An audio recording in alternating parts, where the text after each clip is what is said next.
우리 세 번째 전도 여행을 하면서 고린도라는 도시에 잠깐 머물게 되는 것을 우리가 볼 수가 있습니다.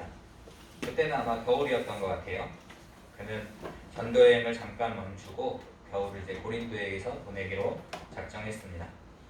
그러나 단순히 휴식하는 것이 목적이 아니었어요. 답답하더니 계속 쓰고 있었어요. 더 중요한 일이 한 가지 있었는데 그것은 로마 교회에 편지를 보내는 일이었습니다. 바울은 로마 교회에 무척이나 가보고 싶어 했습니다. 그런데 이상하게도 길이 자꾸 막혀서 갈 수가 없었어요. 하는 수 없이 편지부터 먼저 써서 보낼 생각을 하고 더디오라고 하는 사람을 불러서 구술을 하겠습니다. 나이가 들면서 시력이 별로 좋지 않았던 바울인지라 직접 쓰지 못하고 이렇게 구술을 통해서 더디오가 받아쓰게 했던 것 같아요. 그래서 이 한마디 한마디를 불러주고 이제 적는 것이 끝나자 이 편지를 여집사 베베의 손에 들려서 로마에 있는 교회에 전해주도록 했습니다. 이 편지가 바로 기독교 역사상 교회를 개혁하고 부흥시키는 데에 결정적 역할을 한 로마서입니다. 보배보다 귀한 이 말씀이 하나님의 특별한 은혜로 오늘날까지 남아있어서 우리가 읽을 수 있다는 것이 얼마나 큰 은혜인지 모르겠습니다. 슈페너라는 학자는 성경을 하나의 반지라고 한다면 이 로마서는 그 반지의 보석이라고 말씀했습니다. 바로 그 성경을 눈앞에 펴놓고 자유롭게 읽을 수 있다는 사실 하나만으로 어떻게 보면 오늘 우리는 참 행복한 사람들입니다. 본문으로 들어가 보겠습니다. 로마서의 첫 장 첫 절을 읽으면 매우 충격적인 표현이 나옵니다. 바로 예수 그리스도의 종 바울이라는 말이에요. 그게 뭐 그리 대단히 충격적인 말인가 싶지만 그때의 사정을 안다면 조금 달라질 것입니다. 하긴 오늘날에는 너무나 많이 그리스도의 종이라는 말을 써서 또 우리가 잘 다가오지 않을 수도 모르겠습니다. 하지만 저에게는 여전히 이 표현이 놀랍습니다. 제가 올해 작정한 것 중에 하나가 로마서를 100번 읽자라는 거였는데 지금 거의 반년이 다 돼가는데 50번을 못 읽었어요. 그래가지고 어떻게 될지 모르겠는데 로마서를 자꾸 읽을 때마다 첫 장부터 큰 감동이 밀려오고 있습니다. 사실 우리 성경에는 예수 그리스도의 종이라고 표현되어 있기 때문에 조금 약한 감이 없지 않아 있는데 둘로스라는 말은 종보다는 노예라는 말에 더 가깝습니다. 지금은 노예가 없으니까 노예라는 말이 얼마나 천한 말인지 와닿지 않는 분들도 계실 거라고 생각합니다. 당시에는 로마 인구의 약 절반에 해당하는 66만의 인구가 노예로 살아가고 있었습니다. 그들은 오늘날의 공장의 기계와도 같은 삶을 살았어요. 이 말은 즉 그들이 사람이 아니라 무언가를 만들어내는데 사용되는 그런 도구와 다름없는 삶을 살았다는 것이죠. 그래서 노예와 당나귀는 똑같은데 노예는 말을 할 줄 알고 당나귀는 말을 하지 못한다라는 말이 있을 정도로 그들은 그런 도구와 같은 삶을 살게 되었습니다. 당시 노예 시장에 가면 반나체로 되어서 단 위에 전시되어 있는 노예들을 흔히 볼 수가 있었습니다. 지나가던 사람들이 구경을 하다가 마음에 드는 노예가 있으면 가격을 흥정하고 그 노예를 사갑니다. 그러면 집에 가서는 이미 뚫려있는 귓볼에다가 주인 이름이 있는 귀걸이를 달아주게 되는 것이죠. 그러면 그 순간부터 노예는 귀걸이를 준 사람의 노예가 되는 것입니다. 노예는 자기 이름이 없습니다. 자기의 생각도 있을 수 없습니다. 자신의 의지나 꿈이나 계획을 가질 수도 없었습니다. 말할 줄 아는 짐승처럼 그저 주인인 귀족을 위해서 사용되는 도구에 지나지 않았습니다. 이와 같은 상황에서 바울이 한 번도 대면한 적이 없는 로마 교회의 성도들에게 자신을 소개할 때에 예수 그리스도의 노예다라고 소개를 했다는 것은 정말 놀라운 일이 아닐 수 없었습니다. 그는 그 당시의 석학이었어요. 그리고 그는 시민권을 가진 당당한 로마 사람이었습니다. 그러나 그는 자기를 예수님의 노예로 소개하기를 더 자랑스러워했던 것입니다. 그러면 바울이 강요에 못 이겨서 자신을 예수의 노예라고 불렀을까요? 물론 우리가 아는 바와 같이 그가 예수님을 처음 만난 순간은 강제적이었어요. 그 시절 그의 마음속에는 무서운 증오가 차오르고 있었습니다. 예수님이 그 앞에 있었다면 침이라도 뱉어주고 싶은 그런 심정이었어요. 그러나 예수님이 그를 만나 너는 택한 나의 그릇이다 라고 하자 반항할 수도 없고 도망갈 수도 없어서 끌려가는 노예와 같이 되고 말았습니다. 그렇지만 바울이 이 로마서를 쓰는 그 순간에는 전혀 다른 사람이 되어 있었어요. 죽지 못해 끌려가는 종이 아니라 주인 되신 그리스도를 위해 자신을 기꺼이 드리는 자원하는 종으로 변해 있었습니다. 그럼 바울이 언제 그렇게 변했을까요? 물론 성령이 그의 마음에 새 마음을 주신 그 순간부터였을지도 모릅니다. 그러나 자기를 종으로 헌신하는, 결단하는 것은 분명 절대로 하루아침에 일어나는 일은 아닙니다. 그렇게 결단하지 않을 수 없는 분명한 계기가 생겨야 가능한 일이라는 것이죠. 제가 보기에 그가 예수님을 처음 만났을 때는 이런 마음은 없었을 것 같아요. 처음에는 자신에게 일어난 피할 수 없는 변화를 그냥 담담하게 받아들였을 것 같습니다. 그러나 기뻐서 자원하는 심령으로 자신을 주님께 드리기까지는 얼마 동안의 그런 과정이 필요했을 거라고 생각합니다.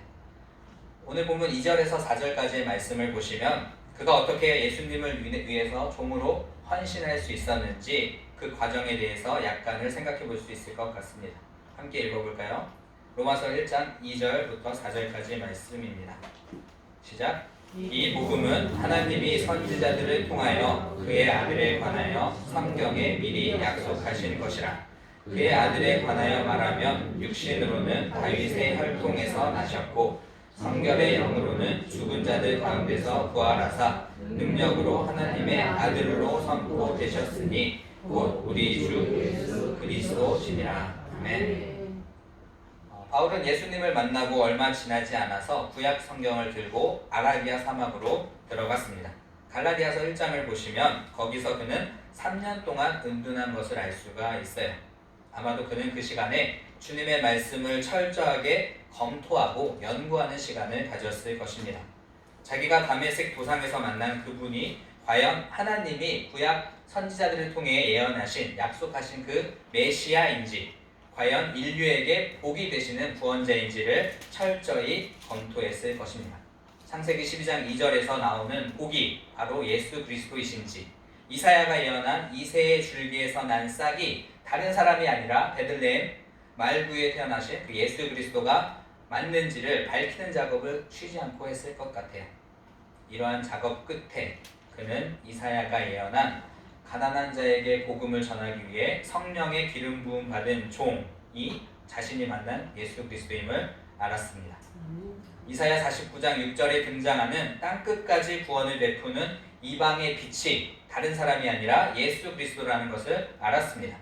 그리고 이사야 53장에 등장하는 고난의 종이 바로 십자가에서 죽으신 그 예수 그리스도라는 사실을 알게 되었습니다. 다윗이 시편 16장에서 예언한 썩음을 당치 않을 거룩한 자가 바로 사흘 만에 부활하신 예수 그리스도라는 것을 알게 되었습니다. 그래서 바울 자신이 강제로 만나고 강제로 믿게 된 그 예수 그리스도는 구약의 선지자들을 통하여 하나님이 수천 년 동안 변함없이 약속하셨던 인류의 메시아요, 이 세계를 위해서 하나님이 주신 복음이요, 성령으로 부활하사 하나님의 아들로 선포되신 구세주라는 것을 더 이상 의심할 여지 없이 확신할 수 있었을 것입니다. 그가 자기를 예수의 종으로 드리기를 주저앉았던 것이 바로 이때가 아니었을까 생각됩니다. 틀림없이 그는 예수 그리스도의 발 앞에 다시 한번 엎드려 얼굴을 땅에 대고 뜨거운 가슴으로 나의 주, 나의 하나님 하고 외쳤을 것입니다. 바울이 구약 성경을 놓고 이 놀라운 진리의 지성소로 한 걸음씩 발을 옮겼으면서 그의 마음속에는 말로 형용할 수 없는 뜨거운 감격이 솟구쳐 올랐을 것입니다. 그가 얼마나 울었을까요? 너무나 초라하고 힘없이 십자가에 처형당한 그분이 수천 년 동안 인류가 대망하던 메시아라는 것을 다시 한번 확인했을 때 그는 얼마나 가슴 벅차 환호의 기쁨을 질렀을까요? 예수를 없애야 해, 그를 추종하는 자는 한 놈도 남겨두면 안 돼 라고 생각했던 과거의 자신을 돌아보며 그는 얼마나 슬퍼했을까요?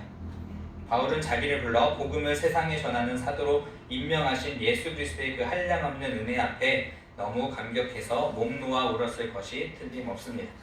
이 감격이 자기를 기꺼이 종으로 팔아버릴 수 있게 한 원동력이라고 생각합니다. 드디어 그는 억지로가 아니라 자진해서 예수 그리스도의 종으로 남을 생을 살기로 가슴 100번, 1000번 다짐하는 그런 사람이 되었습니다. 그는 어디를 가나 자기를 예수의 종으로 소개하기를 주저하지 않았습니다. 자기는 없어지고 예수만 남은 사람이 된 것입니다. 자기가 예수의 종으로 가야 할 길이 몹시 험하다는 것도 사실 잘 알고 있었어요. 왜냐하면 예수님이 그에게 보여주셨기 때문에 그렇습니다. 사도행전 9장 16절을 읽겠습니다. 그가 내 이름을 위하여 해를 얼마나 받아야 할 것을 내가 그에게 보이리라 하시니, 얼마나 많은 매를 맞아야 하고 얼마나 많이 감옥에 가야 하고 얼마나 모욕과 멸시를 당해야 하는지 주님이 다 보여주셨어요. 그럼에도 불구하고 그는 주여 감사합니다, 가겠나이다 하고 자기를 주님께 드릴 수 있었습니다. 그 후로 그는 고린도서 4장 9절의 말씀처럼 천사와 사람들의 구경거리가 되어 일생을 살았습니다. 많은 사람들이 조롱하고 비웃는 길이었지만 그는 기쁘게 그 발걸음을 옮겨 놓았습니다. 결사의 각오를 가지고 충성하는 삶을 살았습니다. 사도행전 20장 24절 같이 읽어보겠습니다. 시작. 나의 달려갈 길과 주 예수께 받은 사명 곧 하나님의 은혜의 복음을 증거하는 일을 마치려 하면은 나의 생명을 조금도 귀한 것으로 여기지 아니하노라. 아멘. 그러면 이 바울의 이야기가 오늘날 우리와 무슨 상관이 있을까요? 바울처럼 특별히 소명받은 사도나 어떤 선교사에게나 예수의 종이 되는 문제가 중요한 것이지 나 같은 평신도는 그렇지 않다라고 생각하는 분이 혹시 있지 않으십니까? 그런 분 계시다면 죄송하지만 그것은 철저히 인간적인 생각이라고 말씀드리고 싶습니다. 물론 우리는 바울도 아니고 사도도 아닙니다. 그럼에도 불구하고 바울의 이야기가 바로 우리 모두의 이야기라는 것은 부인할 수 없습니다. 우리 중에는 할 수 없이 끌려가서 믿게 되었든지 어쩌다 믿게 된 경우도 있을 것입니다. 저처럼 예수 믿는 집안에서 자라면 자동적으로 기독교인이라는 이름을 얻게 됩니다. 그런데 문제는 바울이 다메섹 도상에서 예수님을 만났을 때처럼 어떻게 보면 내키지 않는 마음으로 교회에 오는 사람이 아직도 많다는 것입니다. 언제까지 그렇게 억지로 믿어서는 안 되지 않겠습니까? 다음 단계로 들어서야 합니다. 바울처럼 말씀을 통해 예수 그리스도가 자기의 하나님이요 구원자 되심을 철저히 확인하고 감격하는 자리로 나아가야 합니다. 그래서 바울처럼 자신을 송두리째 예수의 종으로 내어놓을 수 있어야 합니다. 그게 바로 예수님께서 우리에게 원하시는 그런 믿음의 수준이라고 할 수가 있겠습니다. 오늘 본문 로마서 1장 6절 이렇게 말씀하고 있습니다. 너희도 그들 중에 있어 예수 그리스도의 것으로 부르심을 입은 자니라. 아멘. 여기서 말하는 너희는 로마서의 수신자인 로마교회 교인들이었겠죠. 그들은 여러분과 똑같은 평신도들이었을 것입니다. 바울은 이렇게 말하고 있습니다. 로마에 있는 성도 여러분, 여러분들도 나와 똑같이 예수 그리스도의 것으로 부르심을 입었다는 것을 기억하십시오. 이제 우리가 주목해야 할 중요한 말이 있습니다. 바로 예수 그리스도의 것이라는 말입니다.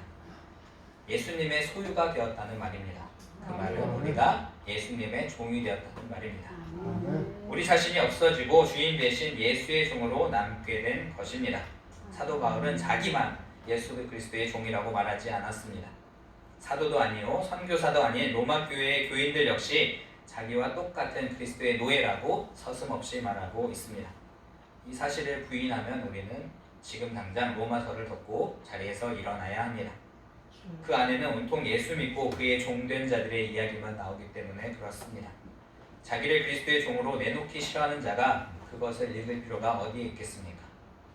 여러분은 어떠십니까? 여러분은 예수 그리스도의 종이십니까? 우리 모두 다 그리스도의 종입니다. 그의 소유가 아닌 그리스도인은 존재할 수가 없습니다. 우리는 뜨거운 가슴으로 우리의 달라진 신분을 받아들여야 합니다. 그렇게 하기 위해서는 적어도 세 가지는 부정할 수 있어야 합니다. 누가복음 9장 23절을 함께 읽겠습니다.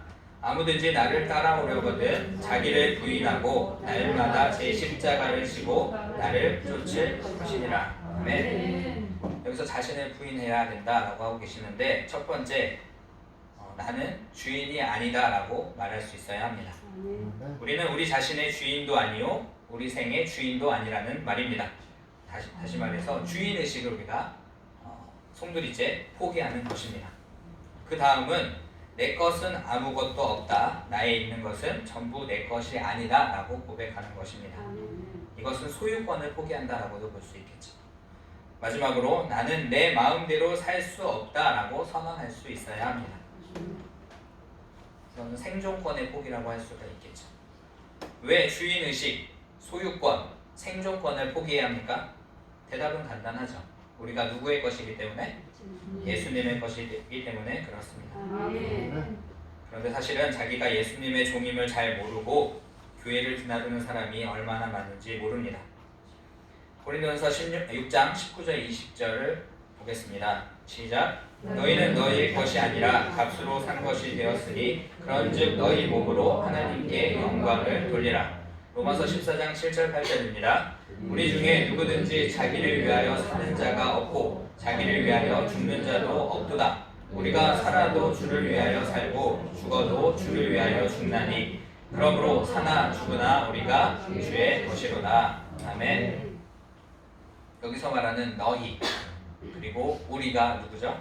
바로 저와 여러분이라고 말할 수 있을 것 같습니다. 그러나 누구든지 억지로 종이 되어서는 안 됩니다. 주님은 그것을 원하지 않으셨어요. 주님은 기꺼이 자신의 목숨을 우리를 위해 내어주셨습니다. 그러므로 우리도 자기를 위하여 기꺼이 모든 것을 바치는 종이 되기를 원하고 계십니다. 그렇게 되려면 가슴 속에서부터 주님을 사랑하는 뜨거움이 솟구쳐야 합니다. 감격이 약하다면 바울처럼 성경을 들고 아라비아 사막으로 들어가야 합니다. 거기서 십자가의 주님을 말씀 속에서 만나고 다시 재확인하고 돌아와야 합니다. 그러면 우리가 저원하는 종이 될 수가 있습니다. 예수 믿는 사람과 세상 사람과는 다른 데가 있어야 한다고 늘 말합니다. 가끔 우리는 구원받았다는 것이 세상 사람과 다른 점이라고 생각하기도 합니다. 옳은 말이기는 하지만 그것이 전부는 아닙니다. 하나님이 우리를 구원하신 목적이 있습니다. 한번 생각해 보세요. 우리가 구원받았다는 사실이 세상 사람들의 눈에는 어떤 차이가 있겠습니까? 두 사람을 세워놓고 봤을 때는 외향적으로는 아무도 누가 예수 믿는 사람인지 아닌지를 구별할 수가 없습니다. 그러하기에 우리는 삶의 방식에서 그들과 구별이 되어야 합니다. 그렇다면 우리의 삶의 방식은 예수님의 종으로 사는 것이어야 합니다. 내가 주인으로 사는 것이 아닙니다. 모든 것이 내 것인 것처럼 착각하고 사는 사람에 비해서 내 것은 아무것도 없다라고 생각하는 사람의 삶의 질은 엄청난 차이를 보일 것입니다. 세상에서 우리가 안 믿는 사람과 다른 것이 있다면 그들은 자기 인생을 사는 것이고 우리는 예수님의 인생을 사는 데 있습니다. 이 차이를 확실하게 보이지 못하면 우리는 마디른 소금이 되어 그들의 발밑에 짓밟히고 말 것입니다. 율법에 따르면 이스라엘에서는 자기가 스스로 자원해서 종이 되기를 원하는 자에게는 주인이 귀에다 구멍을 내어 주인 이름이 새겨진 귀걸이를 걸어 주었습니다. 우리 역시 예수 그리스도라는 이름이 새겨진 귀걸이를 걸고 다니는 것을 자랑스럽게 생각해야 합니다. 하지만 우리의 귀걸이는 단지 장식용이 아닙니다. 우리의 삶을 통해 우리가 예수 그리스도의 것임을 증거하는 것이어야 합니다. 우리는 예수님의 종이 되면 몸이 건조하고 부담스러운 인생을 살아야 되는 것처럼 생각하는 경향이 있습니다. 제 친구들 여럿이 있지만 제가 목사라고 하면 무슨 낙으로 사냐 이렇게 물어보는 친구들이 있어요. 그러나 실상은 정반대입니다. 제멋대로 살면 그것이 자유 같고 너무나 행복한 것 같지만 마음 한구석에서는 늘 불안감이 있어요. 잘 되는 사람들도 이게 언제 끝날까? 그래서 가지고 있는 것에 더 집착하고 손을 놓지 못하는 경우를 많이 보게 됩니다. 하지만 우리가 주님의 종으로 철저히 순종하면 만사가 얼마나 마음에 평안이 오는지 모릅니다. 내 것이 아무것도 없으니 얼마나 자유스러운지 모르겠습니다. 그리고 주님 뜻대로 하시옵소서 라고 하니까 기적 같은 일들이 일어나는 것을 우리가 볼 수가 있습니다. 제가 뭐 있고 잘나서 선교를 하고 있는 것이 아닙니다. 아무것도 없는데 이것이 사명이라 생각하고 순종할 뿐입니다. 그러면 주인 되신 주님께서 길을 열어주십니다. 지도자 잘못 만나서 비참해지는 나라들을 보면 지도자를 참 잘 만나는 것이 얼마나 큰 복인지를 다시 한번 깨닫게 됩니다. 제가 있는 캄보디아는 우리나라에서 비행기로 한 5시간 정도 떨어진 곳에 위치해 있습니다. 흔히 캄보디아 하면 앙코르와트라는 그런 멋진 궁전을 떠올리시지만 이 나라는 그것보다 킬링필드라는 마음 아픈 역사로 더 유명한 그런 나라입니다. 1975년부터 79년까지 단 4년 사이에 인구의 4분의 1인 200만 명이 죽었습니다. 캄보디아 공산당 무장군사 조직의 소행이었습니다. 이들은 농촌 유토피아를 위해 공직자, 부자, 교사와 그들의 가족, 지식인들을 모두 죽였습니다. 세상에는 이렇듯 주인 잘못 만나 망한 사람이 너무 많습니다. 우리 자신을 주인으로 모시고 살면 결국은 망하게 됩니다. 그러나 예수 그리스도는 가장 위대한 지도자요, 가장 안심하고 우리의 생을 맡길 수 있는 인생의 주인이십니다. 그는 우리를 위해 죽으시고 다시 살아나사 죄와 사망의 권세를 이기시고 전 인류에게 구원의 길을 열어주신 나의 주, 나의 하나님이십니다. 그를 나의 주인으로 모시면 자유함이 있습니다. 평안함이 있습니다. 능력이 따릅니다. 그리고 삶의 보람과 기쁨을 느낄 수 있습니다. 우리가 예수의 종답게 살고자 마음먹으면 우리를 통해 주님이 하고 싶어하는 엄청난 일들을 우리가 볼 수가 있습니다. 엄청난 기회들이 우리를 기다리고 있어요. 우리가 사랑하는 주님을 위해 섬길 기회가 참으로 많다는 것을 알 수 있습니다. 하지만 아무리 기회가 찾아와도 우리가 예수 그리스도의 종으로 살기를 부담스러워하거나 두려워한다면 우리는 아무것도 할 수가 없습니다. 그렇게 되면 우리는 주인 대신 그분께 엄청난 손해를 입힐 것입니다. 하나님께서 우리 한국교회에 원하는 것은 무엇일까요? 구름대와 같이 많은 사람이 교회에 모이는 것을 원하실까요? 아니면 예수 그리스도라는 이름이 새겨진 귀걸이를 달고 주여 나는 주님의 종입니다. 주님 기뻐하시는 삶을 살기를 원합니다. 이렇게 고백하는 진실한 자기 종들을 원하실까요? 우리는 이미 여기에 대한 답을 알고 있습니다. 그리고 그대로 사는 신앙인이 되어야 합니다. 이제 우리는 모든 그리스도인들이 다 예수의 종이라는 것을 알았습니다. 그렇다면 로마서 1장 1절 예수 그리스도의 종 바울은 이 바울이라는 이름 대신에 각자의 이름을 넣어서 한번 읽어봤으면 좋겠습니다. 시작. 예수 그리스도의 종 기태는 얼마나 영광스러운 일입니까? 6절 너희도 그들 중에 있어 예수 그리스도의 것으로 부르심을 입은 자니라. 여기서 너희도 사실은 좀 너무 막연한 것 같아요. 그래서 너희도 대신에 나도라고 넣어서 읽어봤으면 좋겠습니다.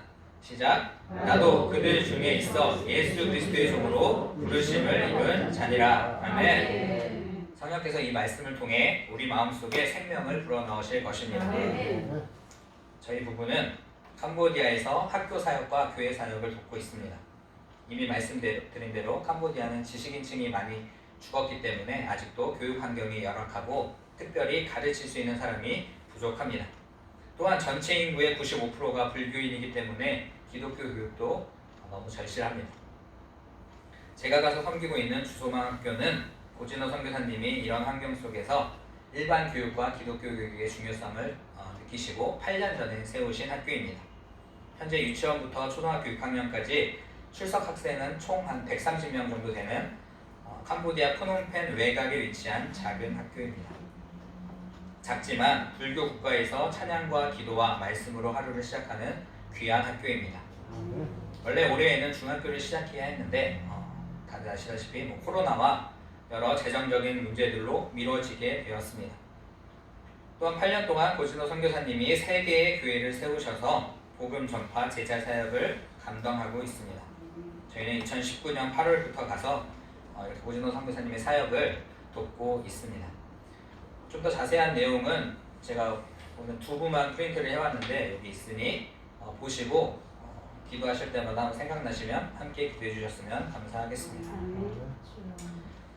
저는 고등학교 때부터 늘 이런 마음이 있었습니다. 우리나라는 얼마나 많은 복을 받았는가.